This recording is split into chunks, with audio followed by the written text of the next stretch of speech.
আমরা বন্ধুগণ শুধু শাহবাগে বসে থাকবো না, আমরা যে কর্মসূচিকে ঘোষণা করছি যে আগামীকাল বিকাল 3টা থেকে বাংলা ব্লকের কর্মসূচি ঘোষণা করা হলো। শুধু শাহবাগ মনে নয়, ঢাকা শহরের শাহবাগ, সায়েন্স ল্যাব, চানখারপুল, নীলক্ষেত, মতিঝিল, প্রতিটি পয়েন্টে পয়েন্টে কলেজ এবং বিশ্ববিদ্যালয়ের শিক্ষার্থীরা নেমে আসবেন এবং বাংলা ব্লকের কর্মসূচিকে সফল করবেন। ঢাকার বাইরে শিক্ষার্থীরা আসেন, তারা জেলায় জেলায় বিশ্ববিদ্যালয়ে মহাসড়কগুলো অবরোধ করবেন।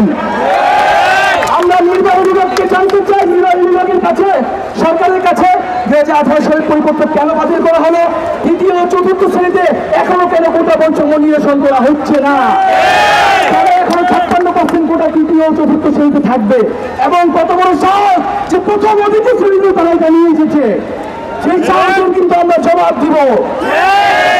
বন্ধুগণ, আপনাদেরকে এবং আমাদেরকে আন্দোলনের যে স্পিরিট, সেই স্পিরিট কিন্তু ধরে রাখতে হবে।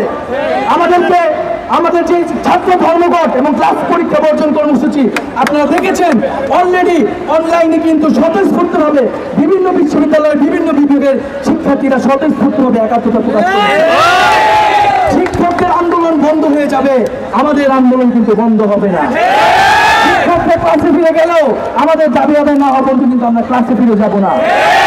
এবং প্রশাসনের প্রতি আহ্বান জানাবো, আমরা অনেকদিন থেকে বলে আসছি যে ঢাকা বিশ্ববিদ্যালয়ের যে 2টি লাইব্রেরি, সায়েন্স লাইব্রেরি এবং সেন্ট্রাল লাইব্রেরিকে খুলে দেওয়ার জন্য আমরা এখনো ভালোভাবে বলতেছি, যদি আপনারা খুলে না দেন আমরা নিজ দায়িত্বে এটি খুলে নিতে বাধ্য হব। বন্ধুগণ, আপনাদের প্রতি অনুরোধ থাকবে, আপনারা আজকে যেরকম প্রতি হল থেকে, কলেজ থেকে সংগঠিত হয়ে এসেছেন, এর থেকে বেশি পাড়ায় পাড়ায়, এলাকায় এলাকায় আপনারা সংগঠিত হন।